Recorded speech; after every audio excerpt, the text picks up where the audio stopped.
আসসালামু আলাইকুম। দেখেন আমার পাখিতে আজকে ডাকাতি করছে। বলবেন পাখিতে আবার ডাকাতি করে কিভাবে? দেখেন এই হলো পাখির ডাকাতি। এখানে ভুট্টা চাষ করছি। দেখেন এই ভুট্টা গাছগুলিরে টাইনা টাইনা তুইলা এটার বীজটা যে গোড়ার মধ্যে থাকে মাটির নিচে, এটা টাইনে তোলার পরে এটা ওরা খায় ফেলা, আর গাছটা এইভাবে পড়ে থাকে। দেখেন কি অবস্থা করছে। দেখেন ডাকাতি বললাম কিসের জন্য। এই দেখেন এই লাইনটা পুরাটাই ওরা শেষ করে দিছে।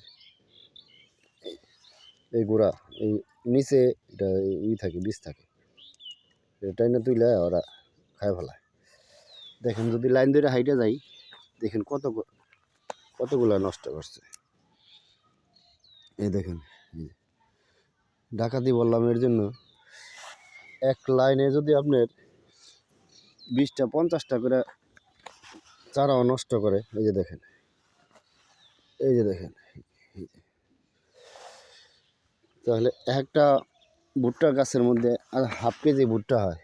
দেখেন এই যে মানে সর্বনাশ করছে পাখিতে। আমি তো খেয়াল করি না, মনে করছি লেদা পোকা আছে, লেদা পোকা বুঝি কাটে।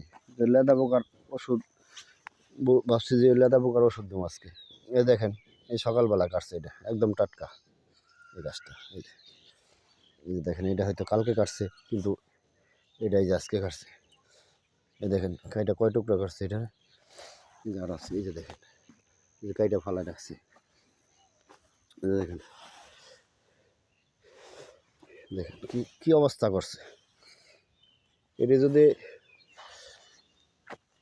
এইভাবে করে পুরা খেত ভরা, দেখেন অভাব নাই।